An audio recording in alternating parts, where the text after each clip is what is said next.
pretty tight. Yeah, it is a little tight.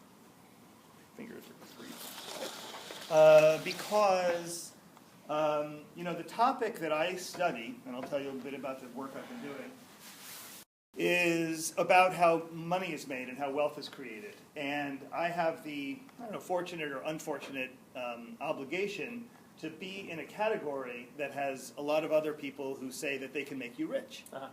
And so you'll see if you saw the description of, what we're talking about, it's about how to get rich. And I think that it's fair to be incredibly skeptical about those things because most people who want to teach you how to do that or show you how to do that want to sell you something. So I'm going to say two things. One, I am going to show you how to get rich. And I know that sounds incredible. And I'm going to ask you at the end of this conversation if you think I have shown you how to get rich. And we can talk about it, or we'll hold it up to scrutiny together. On the milestone experiment, I just want to let you know, I have spent a lot of time with great entrepreneurs. It's what I do for a living. And we do this exercise where we look at the last 30 days of our calendar, our accomplishments. And we spend 10 minutes writing down our major accomplishments over the last 30 days. And then we talk to the person next to us and we tell the other person our accomplishments.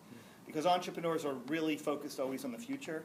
And if you say to them, well, what did you do in the past, 30 days, 60 days, 90 days? They've forgotten everything they've done. They're so future and forward-looking. And so if you ask them to just spend a little time thinking about what they have just accomplished, they realize how much they've accomplished, and they don't really stop and think that way. So the milestone experiment or the milestone conversation is a good one. Doug mentioned I have a little trouble projecting just because I speak a lot. So if anybody feels comfortable crowding in, that's fine by me too. As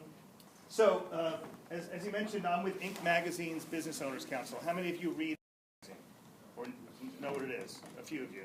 I know what it is. It's a pretty important resource for people who are interested in building businesses or creating wealth because it essentially covers the topic of entrepreneurship. Entrepreneurship is a really common word. Is there an entrepreneurship major or minor or certificate here? Yeah. I can tell you 10 years ago, in the country, there wasn't anything called an entrepreneurship program. And so it's a relatively new thing. So one of the things we do when we're in school and we're learning is we have to disconnect from the present moment and think about the past. In the past, the notion of entrepreneurship was, actually it was sort of code word for you can't get a real job, so you call yourself an entrepreneur.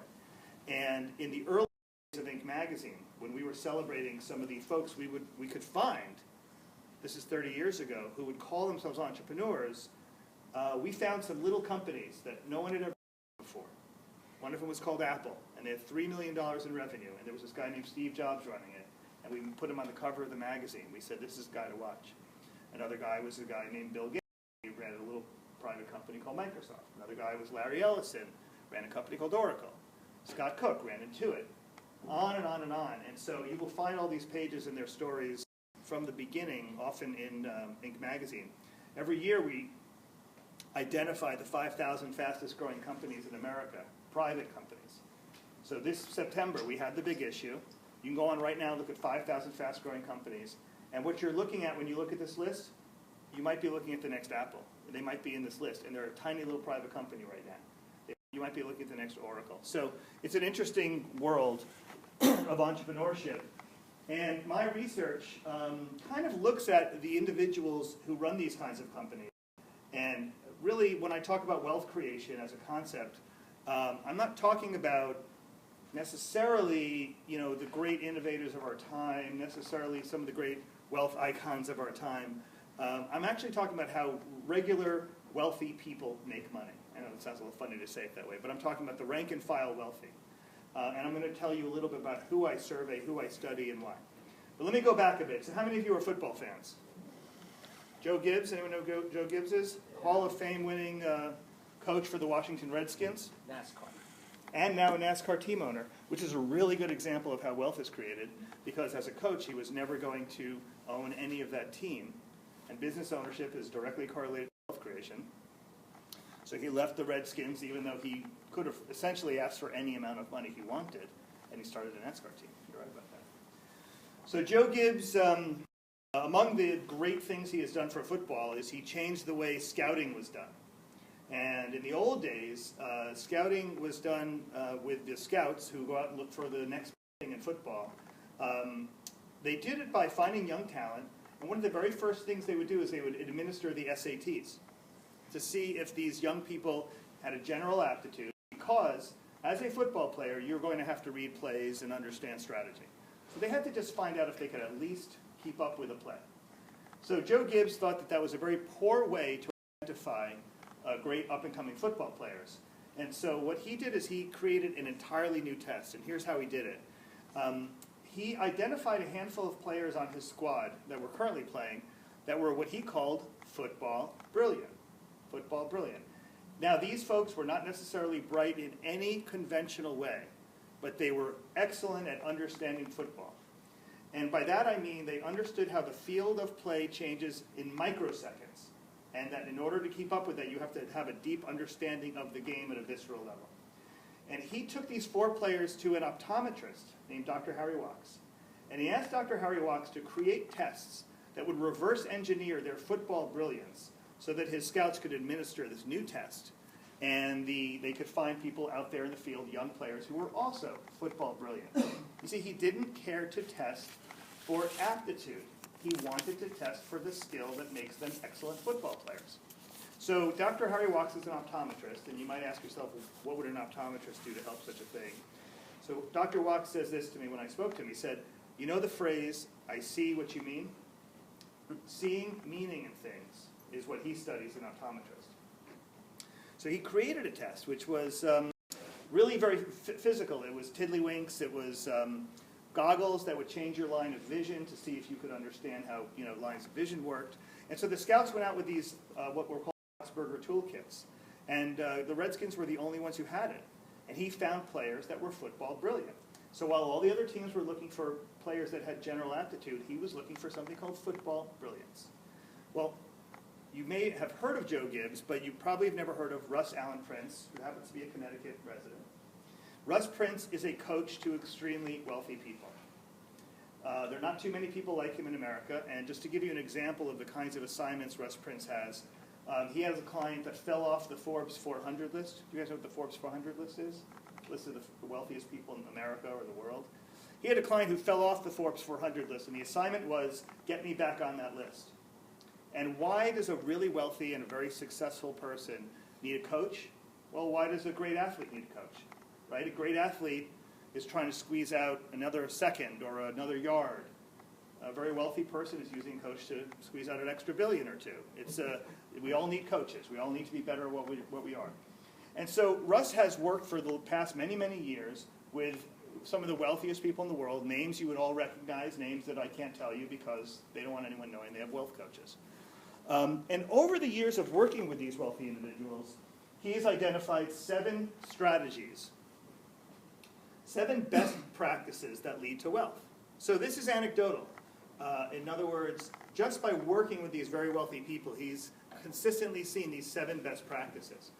Best practices is a funny word. For those of you who don't, funny phrase, for those of you who aren't really familiar with what it means, best practices are the things that, when done faithfully and rigorously, lead to a predictable outcome.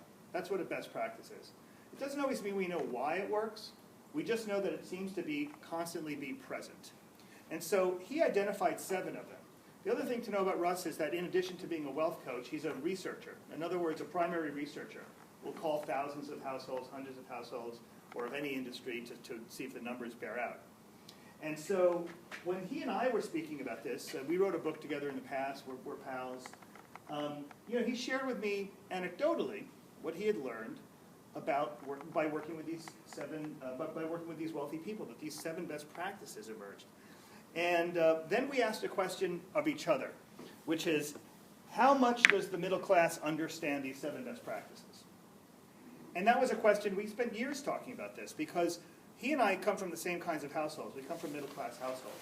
And we spend a lot of time with very wealthy people, and we see that they're very different than everyone else. And when I say wealthy people, I mostly mean self-made wealthy people. And so when we asked ourselves, why doesn't everyone know this? What we were really asking is, if they're best practices, if they work, typically if you faithfully and rigorously apply them, does the population at large understand what it takes to create wealth? Why is it that some people start out in a middle-class household and go on to accumulate a level of wealth that puts them in the top 10% of households, whereas most of us never quite figure that out? What is it?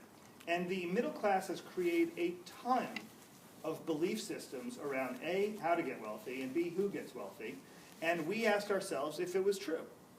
And so we went ahead and started to do this research. Now, the thing about this research was, just to get out of this word wealth, which is a loaded word for a moment, what we're really talking about, whether we're talking about people who have a lot of money or people who aspire to have a lot of money, what we're really talking about is if you have enough money, almost everybody that Russ has ever surveyed says they wish they had more money because they want to take care of their families. It's very, very rare that you survey someone who says, I'm trying to become wealthy so that I can have the biggest yacht or the biggest jet. Almost everyone says, if I had more money, I would take care of my family, the next generation. That's an extremely conventional American dream. And so when we ask ourselves the question, does the middle class understand how wealth is created? We're really asking, does the middle class understand how to accumulate enough wealth to take care of their families? And when we started to do the research, we saw this gap. We asked questions around these 7 best practices, and we saw, I guess what we knew, but we saw it in numbers, which was the middle class actually don't understand how wealth is created. Now, they all want it, and they all, if they had it, they would do wonderful things with it, like take care of their families. They just don't know how to do it. And so we dug into this research. As we started to conduct our first surveys, we started this in the year 2008, late 2008. We really kind of got into it full tilt in 2009. Who remembers 2009? Pretty bad, right? Like a total plummet. We actually started our research in January. We were kind of really into it by March. Coincidentally, the stock market low of our lifetimes. And what we saw as we were doing this research and as the economy around us was falling apart, whatever people believed before, they believed even more. Our numbers started to grow in intensity. So whatever the middle class believed about how wealth was created, they just believed it even more as the economy was falling apart. And whatever the wealthy believed when the economy was falling apart, they believed it even more. Now that makes sense at some level, right? When the going gets tough, you keep doing what you know works. Again, the problem is middle class people don't know what works. Now, I'm not going to go through all 7 best practices. That would take too long. I am going to share with you a framework that I call LEAP that kind of encompasses this, and this is what, as I said, is wealth by the numbers. So LEAP, L-E-A-P, is a very simple idea. Learn what you do best. Earn money by doing what you do best. Find assistance with everything else you don't do well. And use persistence to overcome adversity. Learn what you do best. Earn money by doing it. Find assistance with everything else and use persistence to overcome adversity. If you look at this right now and you say, this is ridiculously easy, is this the secret to wealth? I can't believe it, this is silly, I'm wasting my time, I'd understand it. But we're going to talk about best practices. I'm now going to reveal the numbers behind these 4 things. I'm going to show you that this is what leads to wealth. And at the end of this, I'm going to tell you a little story about why, even after I show you by the numbers what leads to wealth, most of you will never do it. Let me tell you about the survey. First of all, we surveyed a group that I call the middle class. The middle class has a net worth of less than $1 million, and they also had a household income of between $50,000 and $80,000. In America, the median income is $50,000. In other words, half of the households in America make less than 50 and half make more. $50,000 to $80,000 represents 20% of American households. So you can find 20% of households in this middle space, which we call the middle class. So forget about for a moment values and what do you call yourself and what's in your heart. We picked a number which was $50,000 to $80,000, which is the true middle. And you had to have a net worth of less than $1 million. And they made up 49% of our survey respondents. The next group we surveyed, which is the title of my last book before this book, called Middle Class Millionaire. This is a group that have a net worth of between $1 million and $10 million. And here's what's important. They were all self-made. And what I mean by that is none of the people in our survey could have received more than $50,000 from their families, including the cost of education, in order to make it into our survey. They were all self-made. I don't know what a four-year education costs here, but if it's anywhere near $50,000, which I'm sure More. it is, I'm sure it is, right? And you know, if you don't get any financial aid, if you go through this school and if your family is paying for it, you wouldn't be eligible for our survey because in our terms, you're not really self-made anymore. And they made up 28% of our survey respondents. The next group we surveyed, we call them the high net worth, HNW, and they had the same criteria. They all had to be self-made, and they had a net worth of between $10 million and $30 million. And then our last group, we call them the ultra high net worth. They made up 9% of our survey respondents, and they had to have a net worth greater than $30 million. So this is where our, what are called centimillionaires, people with hundreds of millions of dollars, and our billionaires are found. Now, interesting about this list is, this might sound funny to some of you, but wealth in America has gotten, like everything else, has gotten inflated. And by that I mean, when we were kids, depending on when you grew up, you might have had a fantasy about one day being a millionaire. And we kind of thought that would mean having $1 million. And now anyone who is of a certain age knows that having $1 million doesn't really make you a millionaire anymore, in the sense that you have unfettered freedom in your life, right, to do whatever you want. Now we know that you have to have more money. And the number that is conventionally used to represent the concept of millionaire is $10 million, right? You have to have $10 million, roughly, to feel like and live like a millionaire. So our survey break here at around $10 million to $30 million. Think of that as millionaires.